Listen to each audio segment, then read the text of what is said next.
Salut les mecs.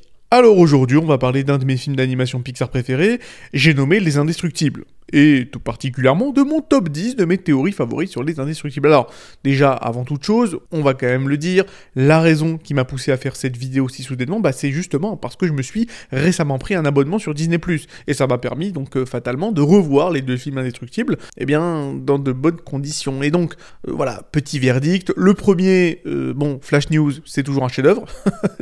Là-dessus, ça n'a pas changé. Cela étant dit, le deuxième opus est loin d'être aussi bon que le premier, hein. Bon, déjà, le scénario est basiquement un copier-coller du premier, mais avec un swap, une espèce de changement, une inversion entre Bob et Hélène, donc Bob, Robert, Monsieur Indestructible, et Hélène, Elastigirl, qui effectivement était donc le personnage secondaire du couple dans le premier Les Indestructibles, effectivement, où Hélène restait quand même dans le background, et Robert était celui, effectivement, qui était au premier plan, qui avait son character development avec sa crise de la quarantaine, bref. Sauf que dans le second volet, c'est la même chose, sauf que c'est inversé. C'est Robert qui reste avec les enfants, et c'est Hélène qui va aller se battre contre les méchants. D'ailleurs, en parlant de méchants, il est totalement basique, et il est exactement comme la plupart des méchants des Disney modernes, hein, c'est-à-dire le personnage qui a l'air sympathique, mais finalement, à la fin, on te dit qu'il est méchant, voilà. Depuis La Reine des Neiges, il n'y a que ça à Disney, t'as l'impression qu'en fait, ils peuvent... C'est comme s'ils avaient oublié comment écrire de bons méchants, hein. C'est assez extraordinaire, Disney, bref, voilà. Au-delà de ça, Robert, donc, Monsieur Indestructible, a été violemment nerfé. Enfin, il se fait défoncer durant tout le film. D'ailleurs, quand on le voit, hein, parce qu'on le voit assez peu, et quand on le voit, voilà, il se prend des grosses claques de forain. Aussi, tous les nouveaux personnages introduits dans ce second opus sont sous-développés, et pour couronner le tout, ils ont un design digne de Fortnite. Donc voilà, c'est pas extraordinaire. Cela étant dit, c'est pas une purge, hein. Les Indestructibles 2 restent quand même globalement divertissants, et c'est un film que, au demeurant, je peux conseiller, hein. Mais c'est clair qu'il n'arrive pas à la moitié de la maestria du premier opus, ça c'est une évidence. Bref, tout ça pour vous dire que revoir ces deux films, ça m'a donné envie de vous en parler. Hein, voilà, logiquement. Et même si on dirait pas, il y a quand même beaucoup de mystères et de théories autour de l'univers des Indestructibles. Voilà, que ce soit au niveau des personnages un peu bizarres, des parentés peut-être cachées, des organisations qui jouent double jeu, les pouvoirs des super qui sont peut-être un peu plus profonds qu'on pourrait le croire. Bref, sans plus attendre, c'est parti pour le top 10 des théories les plus dingues, les plus folles des Indestructibles. Ah oui, avant de continuer, je tiens quand même à vous rappeler que vous pouvez toujours vous abonner, vous pouvez toujours liker cette vidéo si elle vous plaît jusque-là, vous pouvez également encourager la chaîne financièrement si vous pouvez vous le permettre, hein, que ce soit par un don, en vous abonnant à mon Patreon, ou alors en achetant mon PDF, hein, effectivement, si vous voulez vous jeter dans l'aventure YouTube. Voilà, donc ça fait toujours plaisir. Donc voilà, j'ai vraiment besoin de vous, ça c'est une évidence. Et en attendant, revenons à nos moutons. Alors, on va commencer tout tranquillement avec une théorie qui est peut-être pas si dingue que ça, parce qu'effectivement, il y a quelques secondes, là, je vous avais dit, ouais, attention, théorie dingue. Bon, cette théorie est peut-être pas si dingue, hein, dans le sens où c'est pas vraiment une théorie, en fait, c'est plus quelque chose, qui est clairement visible, qui n'est pas vraiment caché, et que d'ailleurs, Brad Bird, donc le créateur, hein, des Indestructibles, a avoué directement. Donc à la limite, là, je vais rien vous faire découvrir, mais bon, c'est quand même sympathique d'en parler. Évidemment, la théorie, entre guillemets, dont je vais vous parler, c'est le fait que les pouvoirs de la famille Parr, donc la famille des Indestructibles, seraient symboliques. Voilà. Et qu'en réalité, la distribution de leurs pouvoirs est loin d'être due au hasard. Ça veut dire que chacun de leurs pouvoirs est symbolique de quelque chose. Bon, déjà, on va commencer avec Robert, Bob, évidemment, Monsieur Indestructible, qui est donc le père, hein, le pater familias, qui est censé être solide comme le roc, hein, c'est le pilier de la famille, et donc forcément, quel est son pouvoir? Il a une super force et il est super solide.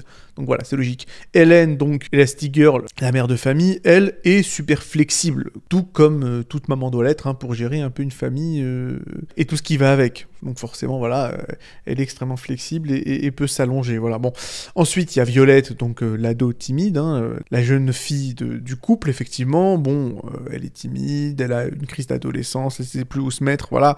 Bon, forcément, son pouvoir, c'est d'être invisible. Et Dash, bien entendu, ou Flèche en version originale, qui est donc un gamin débordant d'énergie, ultra hyperactif, voilà, son pouvoir, évidemment, c'est qu'il est super rapide. Donc j'ai envie de dire, tout est logique, voilà. tout simplement. D'ailleurs, petite parenthèse, je tiens quand même à faire remarquer que la manière dont le pouvoir de super vitesse de Dash, voilà, c'est peut-être l'une des représentations les plus logiques et les plus crédibles de la super vitesse. C'est en général, bon, un consensus global, hein, la manière dont la super vitesse de Dash est montrée à l'écran, surtout dans le premier Indestructible, c'est voilà, d'une logique implacable. Parce que bien souvent, quand on voit des films de super-héros où on nous montre un personnage qui a une super vitesse, bon, bien souvent, ça ne fait aucun sens. Tu te rends compte que ces mecs-là sont tellement ultra rapides que tu te dis, mais en fait, pourquoi ils niquent pas tout le monde? Tu prends par exemple Quicksilver dans le film X-Men, là, Day of the Future Past. Bon, le type, c'est un truc de fou, quoi. Et tu dis comment lui, il se fait défoncer par Apocalypse dans le film qui suit.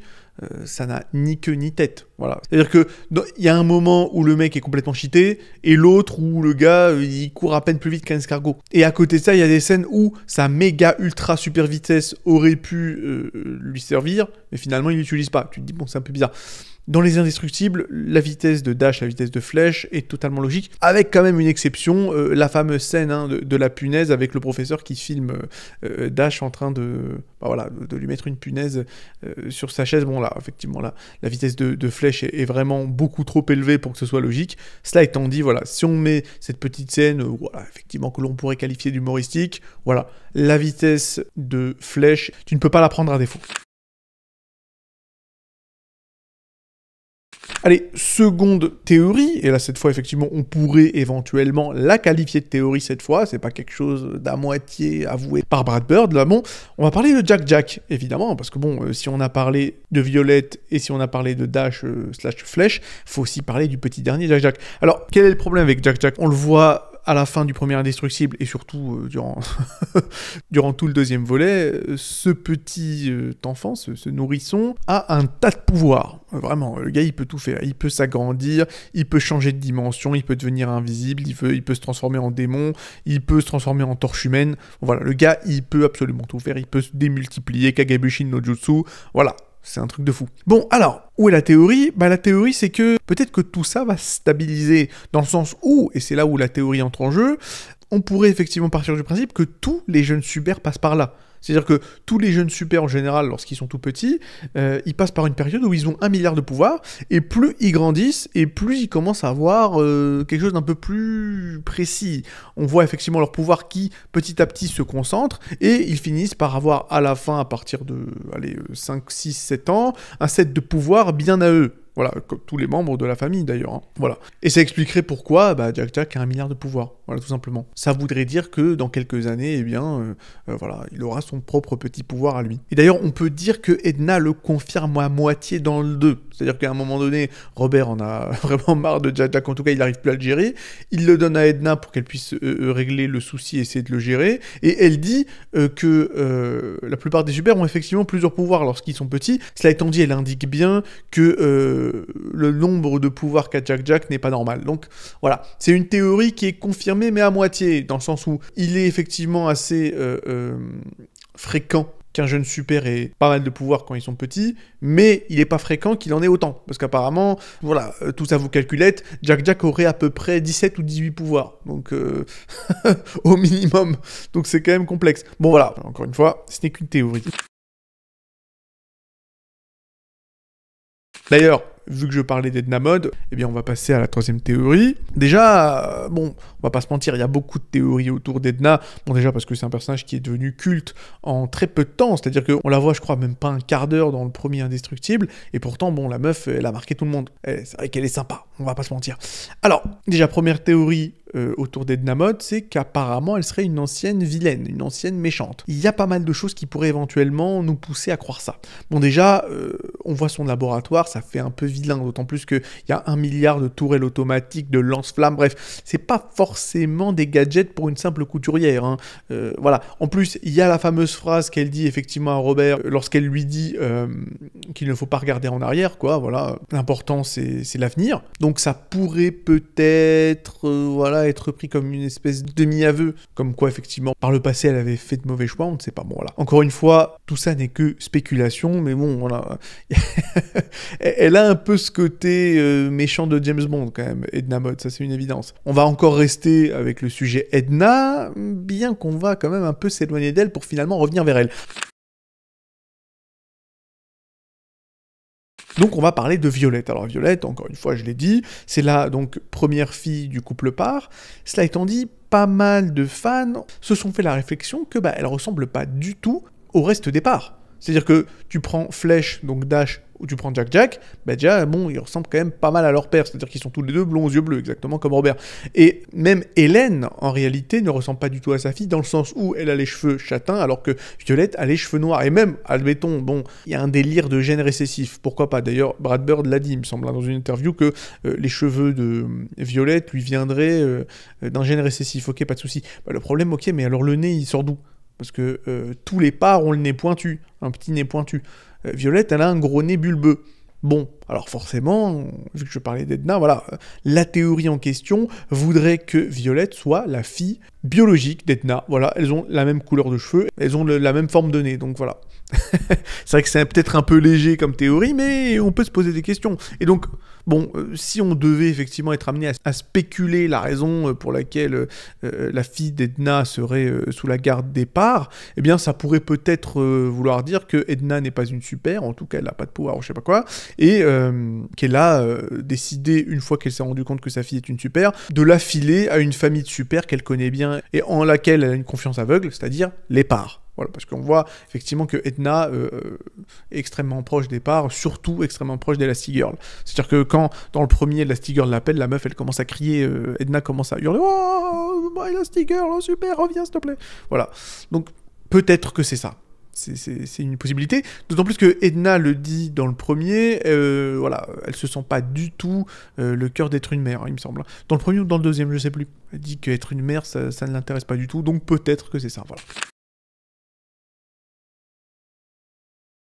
Et on va finir avec la 5e théorie, et ce sera donc la dernière théorie qui tournera autour d'Edna. Eh bien, voilà. Si effectivement la dernière théorie liait Edna à Violette, là cette fois on va lier Edna à Syndrome. Alors Syndrome, bien entendu, le grand méchant des Indestructibles, et on va dire clairement largement meilleur que le Screenslaver, donc l'hypnotiseur du deuxième, même ça, à la limite, tout le monde le sait, hein, pas besoin de le dire. Bon alors, comment est-ce qu'on peut lier Edna à Syndrome ? Ce qui est marrant avec Syndrome, c'est que bien sûr, il y a l'espèce de running gag de la cape, hein, le fameux No Capes. Voilà, Edna Mode est particulièrement connue pour être capable de concevoir des super costumes, et lorsque Robert lui dit « Ouais, est-ce que tu pourrais me rajouter une cape ?» Elle lui dit le fameux no cape, donc pas de cape, parce que voilà, elle parle ensuite de pas mal d'exemples où des super-héros se sont vus se prendre de sacrés déconvenus à cause de leur cape, hein, qui peuvent effectivement se prendre dans des réacteurs d'avion, dans des tornades et tutti quanti. Et bien sûr, Syndrome finit par crever à la fin du premier film à cause de sa cape, qui se prend dans un réacteur d'avion, justement, voilà. La théorie stipule que Syndrome était allé voir effectivement Edna pour lui concevoir son propre costume, voilà, et Edna, voyant que c'était un salopard dans l'âme, elle a décidé de lui ajouter une cape, afin de le saboter, voilà, un peu par proxy, quoi, voilà. Se dire, bon, allez, vas-y, ça a l'air d'être un salopard, je lui rajoute une cape, comme ça, si jamais il fait le con, ben, bye bye, voilà. Encore une fois, ce n'est qu'une théorie, mais ce serait quand même sympa que ce soit le cas, quoi. Ça donnerait à Edna, effectivement, un peu plus de poids à l'intrigue, et j'ai envie de dire, je pense que personne ne s'en plaindra. Bon, allez, 6e théorie, et on va continuer avec le sujet Syndrome. Donc Syndrome, effectivement, le grand méchant du premier, je l'ai déjà dit, qui était donc à la base un espèce de petit fanboy, voilà, qui est extrêmement fan de Monsieur Indestructible, donc Robert, et bon, bah, étant donné qu'il s'est fait repousser et mis de côté par son idole, il a décidé effectivement de passer dans le côté obscur, tout simplement, et il a décidé d'utiliser ses diverses inventions pour le mal, voilà. Le truc, c'est que, on va le dire, Syndrome affirme n'avoir aucun pouvoir et il compense ce manque de pouvoir par son intellect et ses inventions, mais il y a un moment donné où il faut quand même remettre les pendules à l'heure. Le mec a même pas 10 ans, il t'invente des bots à réaction, des robots de combat, des bombes, des je sais pas quoi, bon, voilà. Je pense que, clairement, si Syndrome est capable de faire tout ça, peut-être qu'il est un super sans même qu'il ne le sache. Et qu'en réalité, je pense que vous voyez là où je vais en venir, son vrai pouvoir, ce serait son intelligence surhumaine. Après, on pourrait me dire qu'effectivement, il est un peu con parfois, et c'est vrai, mais c'est plus parce qu'il est trop arrogant, hein, en fait. Il se fait un peu défoncer à la fin du film, plus que parce qu'il est stupide, je dirais. Voilà, tout simplement.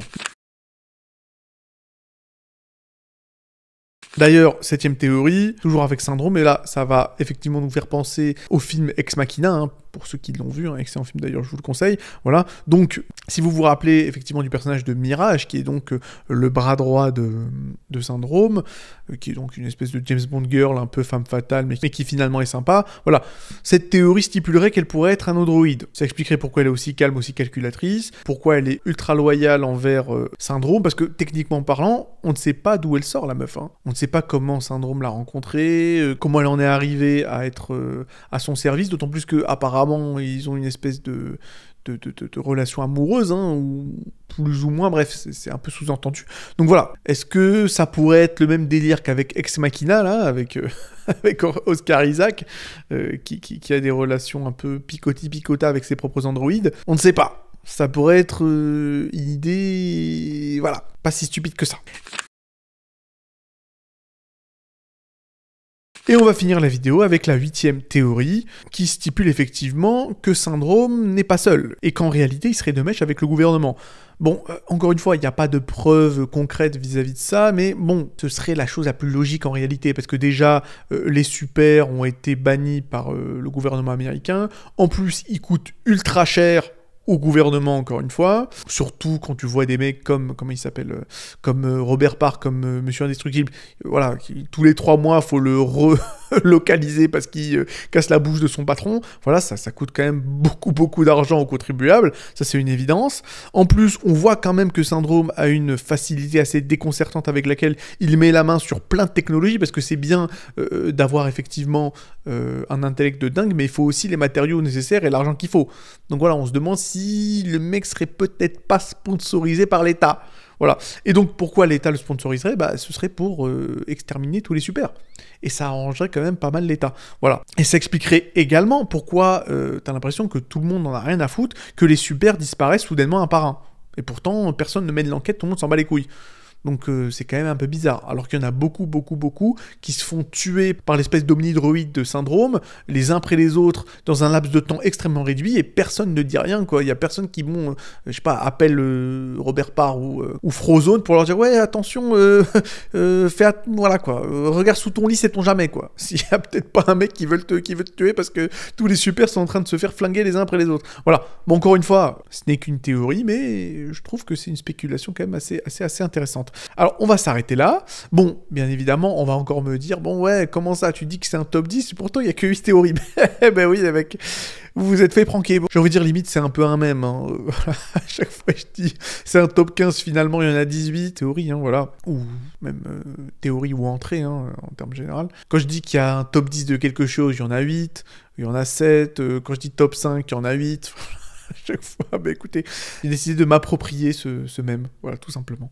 Allez, quoi qu'il en soit, en espérant que la vidéo vous ait plu, mettez un like si vous a plu, abonnez-vous pour encourager la chaîne, encouragez la chaîne financièrement si vous le pouvez, par un don PayPal ou en me prenant mon petit PDF, hein, si vous voulez effectivement vous jeter dans l'aventure YouTube. En attendant, prenez soin de vous et à la prochaine.